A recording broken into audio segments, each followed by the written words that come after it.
difference does it make, poor dead Americans? What difference does it make, poor dead Americans? What difference does it make, poor dead Americans? Offensive video. What difference does it make? Now, Offensive video. it is our job to figure out what happened and do everything we can to prevent it from ever happening again, Senator. Offensive video. I will do my best to answer your questions about this, but the fact is, what difference does it make, poor dead Americans? Offensive video. Poor dead Americans. Offensive video. Poor dead Americans. Offensive video. Poor dead Americans. Offensive video. What difference does it make? Offensive video. What difference does it make? Offensive video. What difference does it make, poor dead Americans? What difference does it make, poor dead Americans? A direct result of a heinous and offensive video. And welcome to The Resistance. I'm your host, Forrest Wilson. Thank you for tuning in. You know, I just want to keep the old girl in front of you. I mean, that was a catchy tune, you have to admit. Hill and Bill really believe they are above the law. I mean, Bill with his blackmail-worthy activities, such as cavorting with interns, a la Monica Lewinsky, and now Hillary with her private email address. I mean, using it for the people's business. And again, just like Bill and the intel community, the underlings at the State Department are held to a higher standard than the leadership. And her excuse? I mean, I had to listen to this a couple of times, and I wrote it down. It says, I opted for convenience to use my personal email account, which was allowed by the State Department because I thought it would be easier to carry just one device for my work and for my personal emails instead of two. Looking back, it would have been better had I simply used a second email account and carried a second phone. But at the time, this didn't seem like an issue. Now, I have two issues with that response. First, you know, it would have been easy to get State Department approval for her private email account. She was in charge of the State Department. Second, her fashionable attire, you know, that same pantsuit worn the world over by dictators, has two pockets at the hip right there in front. Perfect for carrying things like cigars, pistols, and two cell phones. This is just complete and utter nonsense. And then there's Trey Gowdy's response, the congressman from South Carolina. It says, I'm not sure how setting up your own private server is more convenient than just having an intern add an email account to your smartphone. I mean, do you find that response amazing?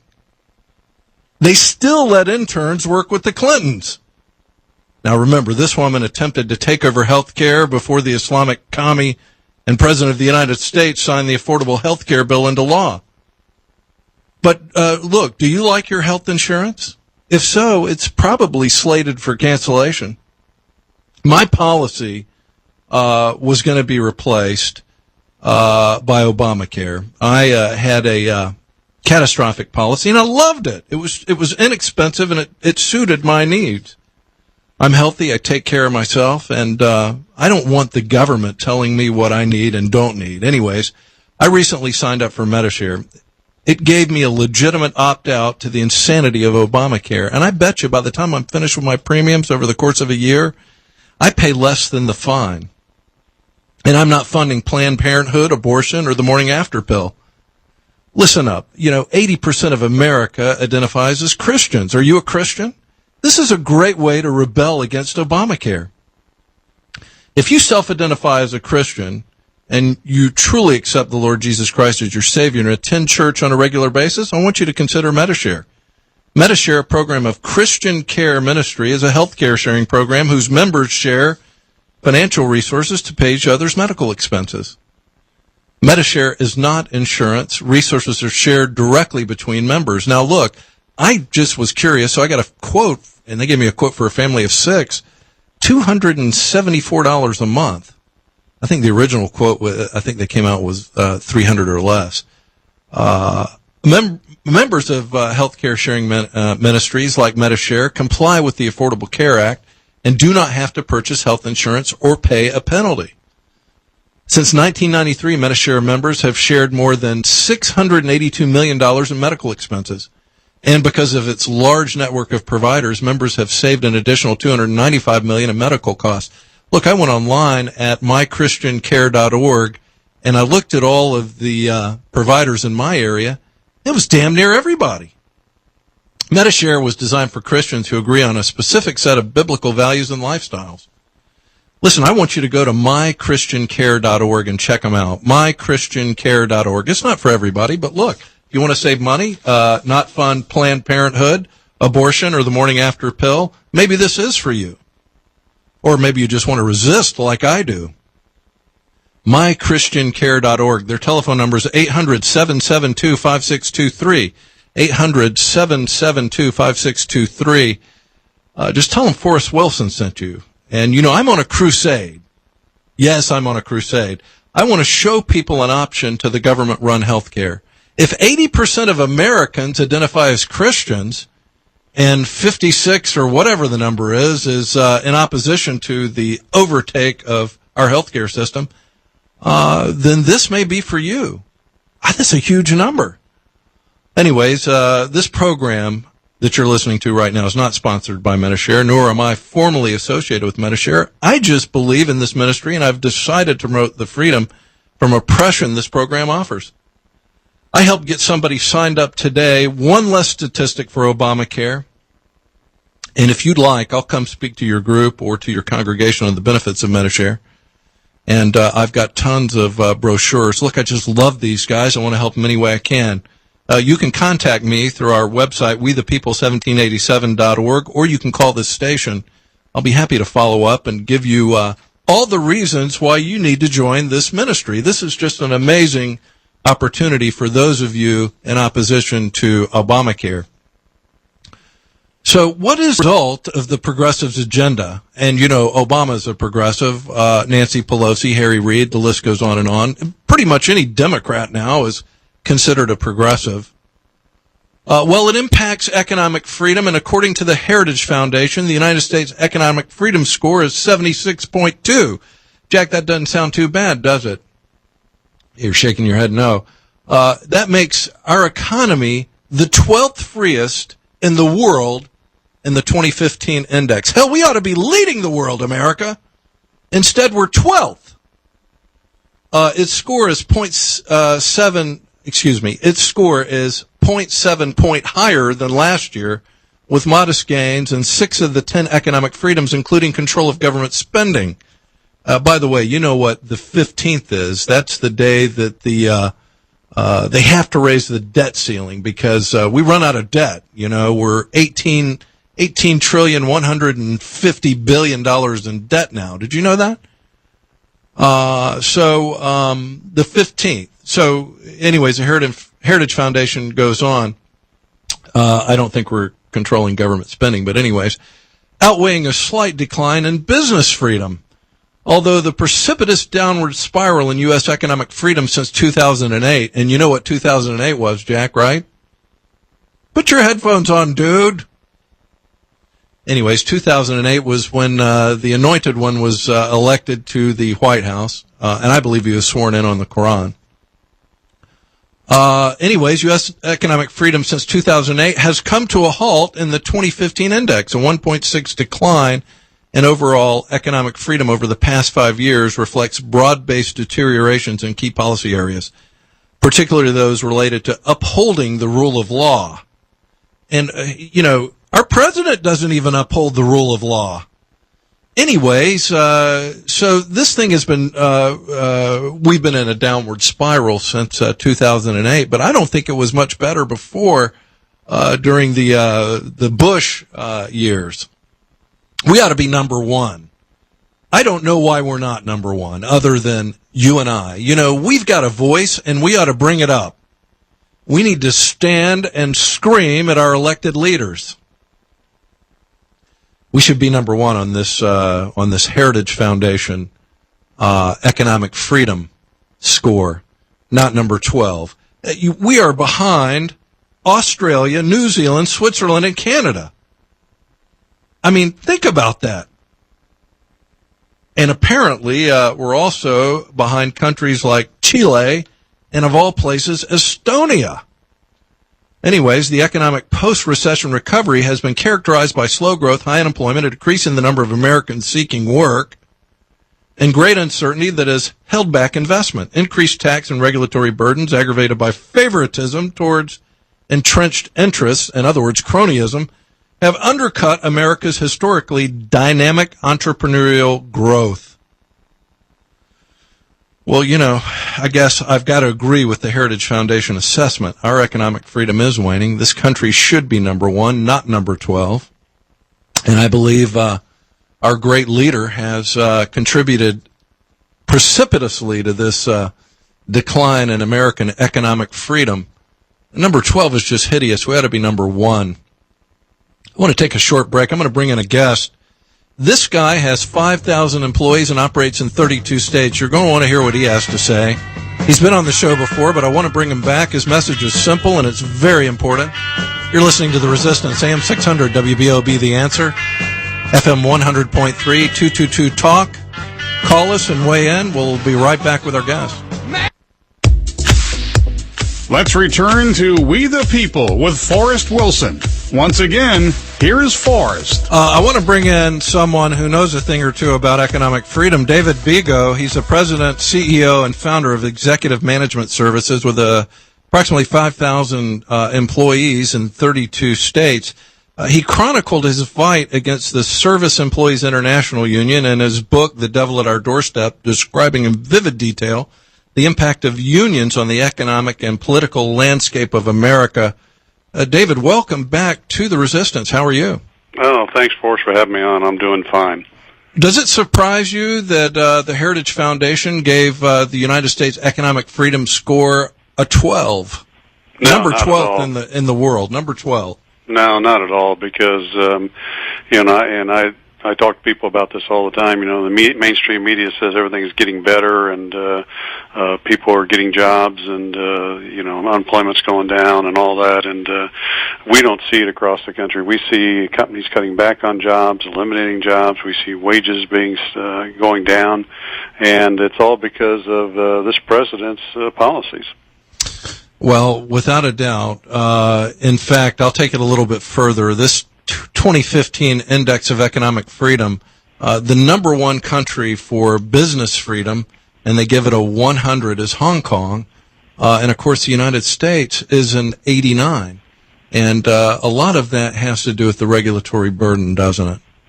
Oh, it does. And, in my blog that I wrote this week, what I'm trying to tell the American people, that this president, who was trained by the SEIU, the union I fought and beat, is using their same tactics. He is trying to take away American freedoms. He's trying to destroy our free enterprise system and replace it with socialism. And that's what you're seeing him doing with these executive orders and the other things that he's doing in this country. Well, even places like Estonia have greater business freedom and greater economic freedom than the United States. We should be number 1, shouldn't we? Oh, absolutely. I mean, that's what made this country great, and that's what made it the greatest country in the world and moved the world forward. And he's trying to take it backwards again, because they believe that it ought to be all about, well, they say it should be about social justice and we ought to take care of everybody. But the truth is, they want everybody to be the same, because if you have everybody the same, it's easier to control people. And, I have to think that in this country, that's a tall order. I mean, you're just not going to get everybody to agree that we're all the same or equal. Well, no, but see, and this is my concern, Forrest, and I've talked to a lot of people about this, and I don't know if you've ever heard of Cloward and Piven, the professors at Columbia. Oh, yeah. Yeah, that wrote a paper on how to destroy the American free enterprise system and replace it with socialism/communism. And you look at all their main points, high debt, high entitlement programs, high welfare programs, high unemployment, nationalized education system, and a cornerstone, nationalized health care. I mean, we're there, and he keeps piling stuff on top of it. And, he's got open borders, letting people in. That's burdening our economy. He's just trying to destroy it. Well, I want you to talk about yourself and your company and your fight with the SEIU. And then if you've got time, I'd like to hold you over through the break, and we'll come back and talk some more about why you think that they have taken off the mask and they're going full commie. But before we do that, I want you to talk about yourself, your company, how you got started, and your fight with SEIU. Well, Forrest, when I came out of college, and it's kind of interesting. I wish we had an hour, but I changed colleges. I was a basketball player, and I changed colleges, and it changed my whole life. And the reason I changed is because of my basketball coach. I was a basketball player, but I got out of school and I worked for an agribusiness company, and I was a turnaround specialist, and they were all union facilities, and I turned them around by getting everybody playing as a team instead of as individuals, and the union fighting the management and all that kind of stuff. And I did that for 10 years, and I got tired of being transferred around the country, and I went to work for a guy that owned a cleaning company and worked for him for 3.5 years. Didn't like his management style and the way he treated people, so I started my own cleaning company in Indianapolis in 1989, and today we're in 36 states and over 5,000 employees, and we've done it by trying to do the right things. We take care of our employees and our customers, and we run business the way it should be run. And the SEIU attacked us and all the major cleaning companies in 2006 and tried to get us to sign a neutrality agreement, which would have taken our employees' rights away to a secret ballot election and gone to card check. And card check, for your listeners, is where all the union has to do is get a bare majority of employees to sign a union card. That's 50% plus one, and you're automatically union. And to facilitate that, I would have had to give a list of all my employees and their home addresses and contact information so they could go to their homes and intimidate them until they signed the card. I was the only major cleaning company that wouldn't do it. They attacked us. We had a 4-year battle, and we won. And they used politicians against us, clergy people against us, little kids in our neighborhood. They filed unfair labor practices, OSHA complaints, but we won. And I wrote the book to expose their political connections in this country and what they're trying to do, and the fact that the SEIU has marched in the streets of California with the Communist Party. That's amazing. I saw some of the pictures on your blog, and it's, by the way, how can people go look at your blog and see some of the work you've done and see some of those pictures? They just go to thedevilatOurdoorstep.com and log in, and they can go to the blog and click on it and read those and see those. And if they're interested in my book, there's a section where they can buy my book at a discount. Fantastic. Well, I'm looking at this net neutrality agreement. What's the main gist of it? It's about 4 pages. And what's the main thing that they're trying to do with that agreement? Well, net neutrality, what they're trying to do is they're trying to control Americans, and I'm sorry, did I say net neutrality? I meant the neutrality agreement. Neutrality agreement, yeah. Yeah, this is the document they're trying to. But the neutrality agreement, if I would have signed it, like I say, number one, it would eliminate my people's rights to a secret ballot election, and this is kind of. Let me compare this to executive order. The president doesn't like the fact that he has to go along with the current law. So he wants to circumvent it by executive order, like his amnesty order he did, okay? Well, the unions, they don't want it to go through the normal process of an election for people to decide if they want the union or not. So they use, instead of an executive order, they use a neutrality agreement, and that's what this is.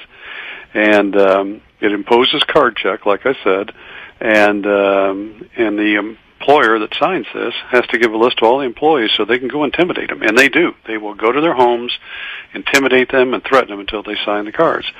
The president's trying to do the same thing with us by executive order, and if you don't do what he wants, he's out there, he's getting some of the government agencies coming after you, whether it's the IRS or the National Labor Relations Board or others, and he's trying to intimidate people into what he wants done and taking this country in the wrong direction.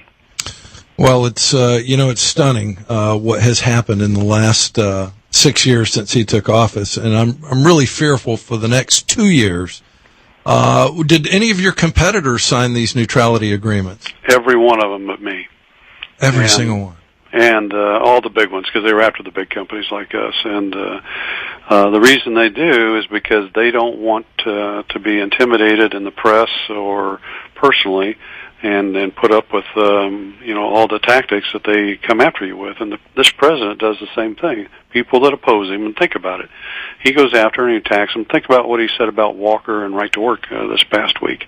And this is what they do. It's all attack, intimidation tactics, and they don't believe and they don't understand how to operate in a free market society. And because of that, they have to use these tactics. Well, I know exactly what you mean. In 2009, I spoke out strongly against the Affordable Care Act, and I did it in a public environment, both on a radio show and whenever I had the opportunity. Let me tell you, my friend, they came after me, guns blazing. I found myself in 4 audits of my business. But when we get back, I want to continue our conversation because I think what you blogged about, these folks going full commie, is fascinating. I want to talk to you about some of the evidence. You're listening to AM 600, FM 100.3, The Resistance. We're talking with Dave Bego. We'll be right back. Let's return to We the People with Forrest Wilson. Once again, here's Forrest. And we're talking with Dave Bego, President, CEO, and founder of Executive Management Services. He's written a book, The Devil at Our Doorstep, describing in vivid detail the impact of unions on the economic and political landscape of America. David, you give a lot of examples of what the administration's doing through unions like SEIU to replace our free enterprise system with a socialistic totalitarianism system, or a system of socialism and totalitarianism. Give me some evidence of it, because you and I both know it's happening. But I want the folks to hear it from somebody who is the head of a major corporation. You've got over 5,000 employees in 36 states.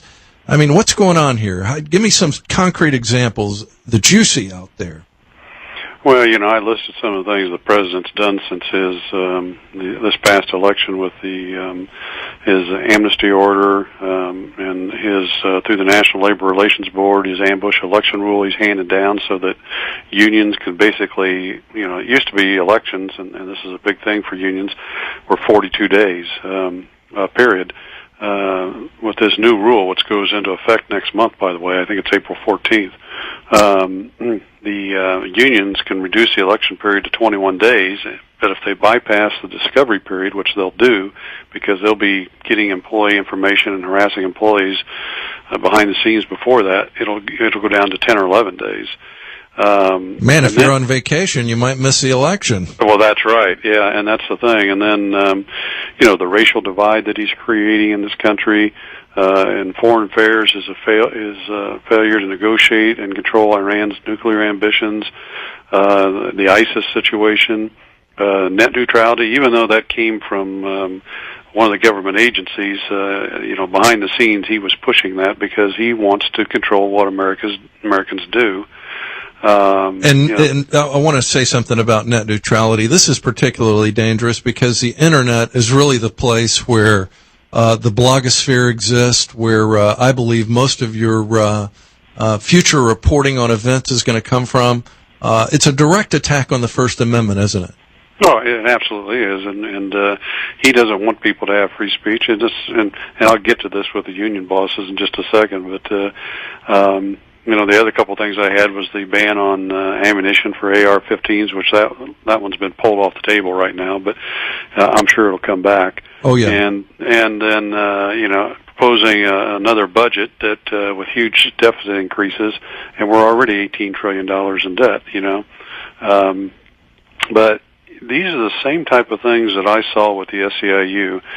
They would attack you, and they would go off in many different directions to keep you off balance all the time, number one.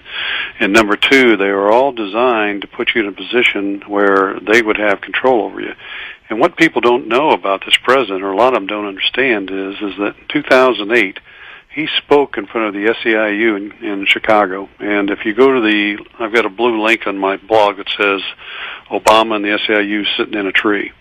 And if you watch that, the president basically says to the SEIU convention that I've been a part of you my whole adult life. I've worked with you. I've organized with you. And together we're going to paint this country purple. Purple is the color of the SEIU. And then go look at my 2 links where I say the SEIU drops mask and goes full commie and communism at the highest levels. It ties the president and the SEIU and all this together in the communism that they believe in. And when you look at what unions try to do, Forrest, I mean, when they negotiate contracts, and I've been through real elections before and had to negotiate contracts. What they want to do is they want to keep people's wages all about the same. They want their productivity rate about the same. Nobody can do more than another person in that. And think about this. All they want is people to be the same so that they're easy to control, that nobody's jealous of the other guy because everybody's got the same thing. That's what this president is trying to do. Man, you'd have to bulldoze every single house in the U.S. and start over. They're all different. They're all different shapes and sizes. I know, but see, this is their concept, and this is why they're trying to take over this country. And if you look at it, if he collapses the economy and declares martial law, and I got a guy that works for me that he used to be in the Army, and he still is in the reserve, and they do training and firearm training every quarter or something like that. He says they don't even have enough bullets to complete their training anymore. And I asked him, so where's the bullets at? Where's the ammunition? He says they've got it in warehouses for Obama's army. That was this guy's comment. This was an Army guy. Well, he would need his own army because most of the folks that I talk to that are involved in the military, current or past, would not support the government and martial law. And certainly wouldn't support unconstitutional acts. But there's a couple of things that are really disturbing to me, Dave, and I've heard them recently. I still have some contacts in Washington, and there's 2 things that I hear people say, and I wonder what you think about them. More importantly, the second one. The first one you've probably already heard, World War III. I mean, I hear this thrown about a lot now. Mm-hmm. World War III. Right. But the other thing that's even more discerning than World War III is revolution. I mean, I heard it the other night during these Ferguson riots. They're talking revolution. People on the conservative side of the aisle are talking revolution. I mean, do you really think there's a potential for that? Well, I think they're trying to stir things up, and so that gives them an excuse to come in and try and use the military to control things. And it's like Ferguson, and I wrote this in another blog, which is embedded in this blog also, same old SEIU. A lot of people don't know this, but the SEIU was involved in getting in Ferguson and getting people all riled up and bringing people in. And one of the SEIU's biggest organizers in New York was involved in the attacks on the New York Police Department. And, and at the same time that they're doing this president's using these things to come out and say that the police don't do their job and that we got a racial problem in this country. So people got to kind of bear with me here because I've seen all this, and it's plain as day to me when I see it happen. The SEIU on one side is stirring these things up so the president can make his comments on the other side. Is there enough of them to take on the rest of us? I don't know, but it scares me because it seems like, Forrest, I don't know about you, but people just seem to be so complacent and out of touch, and that's what these people depend on. And and it's like, okay, we'll just slowly take over, and when we think it's right, we'll jump in and really take over with martial law, whatever it is they think they can do. Well, for a guy in your position, you've got a lot to lose. You've stuck yourself out there. You're fighting the good fight. Get your blog out there again for the folks listening, because I want them to see what you have to write. You've really experienced a lot when it comes to fighting this machine. Give us your contact information, how folks can go look at this blog.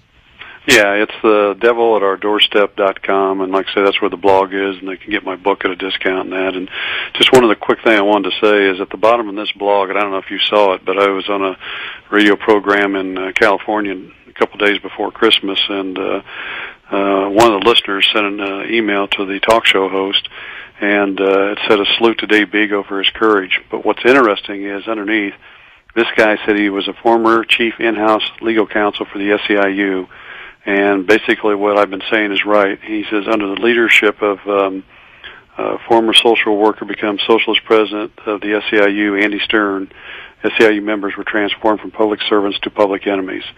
And he says, it's good to see a modern-day David taking on the SEIU socialist Goliath. So this was a major in-house legal counsel for the SEIU that's verifying the things that I've been pointing out.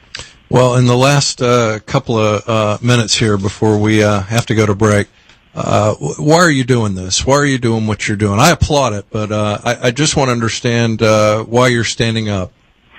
Well, because I don't believe in being bullied, and I think that's what these people are. My mom and dad taught me different than that, and especially my mom. She was a fighter. And I believe in America. I believe in what America stands for, and I don't want to see it destroyed. And I'm concerned about the future of the people of this country and my kids and my grandkids. And I feel like people have to stand up and fight back and expose these people for what they really are. Wow. Well, I couldn't have said it better myself. I definitely appreciate what you're doing. David Bego, his book is The Devil at Our Doorstep, and I encourage you to check out his blog. Fantastic. Keep up the good work, David. Appreciate you coming on. You keep up the good work, too. Thank you very much. Thank you. You're listening to The Resistance, AM 600, FM 100.3, WBOB. The lines are open, 222-TALK, 222-TALK if you want to call and weigh in. After the break, I want to get into this letter written by 47 senators to the Islamic State of Iran. We'll be right back. Let's return to We the People with Forrest Wilson. Once again, here's Forrest. And we're back. Boy, I tell you, Dave Bego is an amazing guy. Everything to lose, and he goes out there and hangs himself out. I guess he had to. He had to fight SEIU. I hope you visit his blog. He's a great American, standing up for what he believes in. Look, one of the biggest problems we have in this country is ignorance. Ignorance of who we are and where we came from. And I've got something for you if you want to find out more about this country and its founding, or if you just want to share it with somebody that you know is an ignoramus who needs to find out about this country and its founding. And it's the Freedom Documents, and it's courtesy of WeThePeople1787.org. You don't have to do anything special. Just call in, leave your address, your name and address with Jack. We're not going to share it anywhere. I'm just going to drop in the mail to you this book entitled Our Freedom Documents.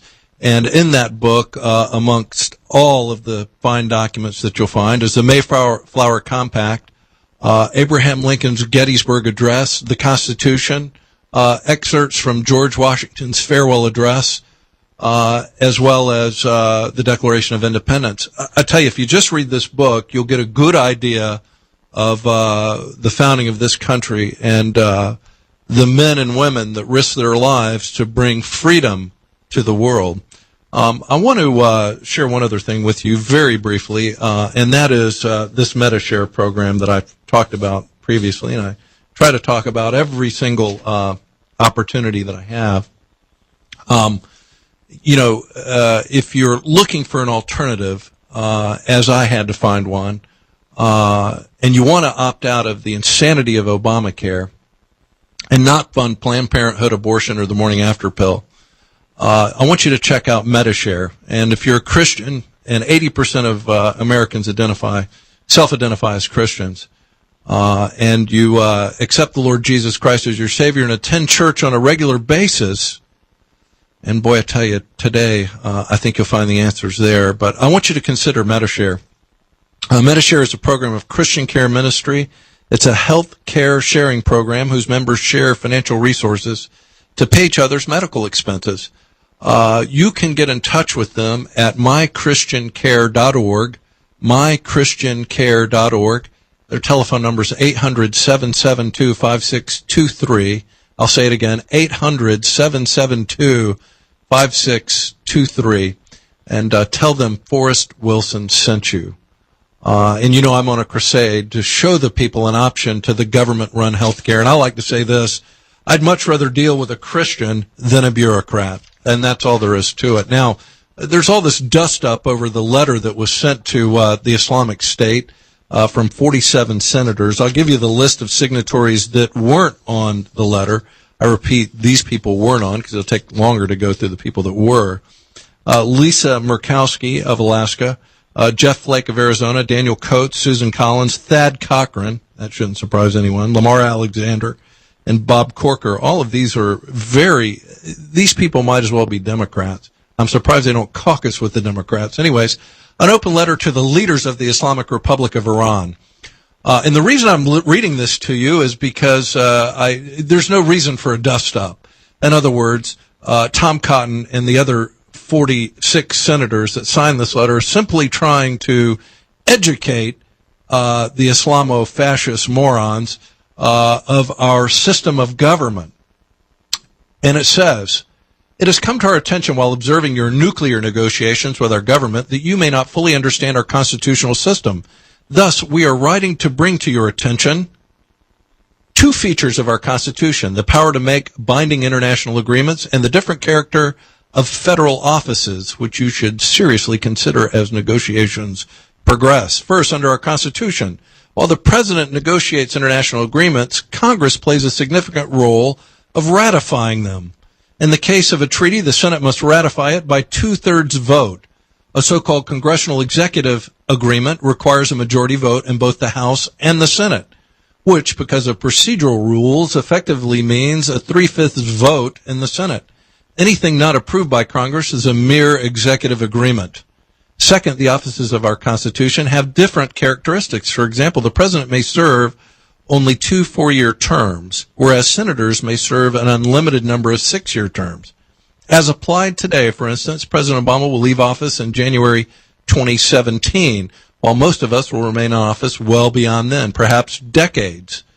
What these two constitutional provisions mean is that we will consider any agreement regarding your nuclear weapons program that is not approved by the Congress as nothing more than an executive agreement between President Obama and Ayatollah Khomeini. The next president could revoke such an executive agreement with the stroke of a pen, and future Congresses could modify the terms of the agreement at any time.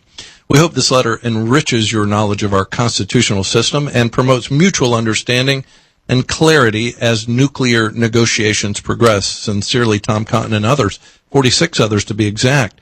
And then, John McCain and we regret signing this letter. Look, this letter is great. It helps these people understand freedom and that the people have a voice, not just the man in the Oval Office. And believe me, he will be leaving office in 2017, if not earlier, by impeachment. I'm only referring to impeachment. I just don't see all the hand-wringing over this letter. I think it's a great letter. I think it clearly explains the situation as it stands with this Islamic state of Iran. And by the way, I don't think they ever rescinded the declaration of war from 1979 when Jimmy Carter was in office. They declared war on the United States. They took hostages from our embassy. They held them for over 365 days. The only reason they let them go was Ronald Reagan was inaugurated.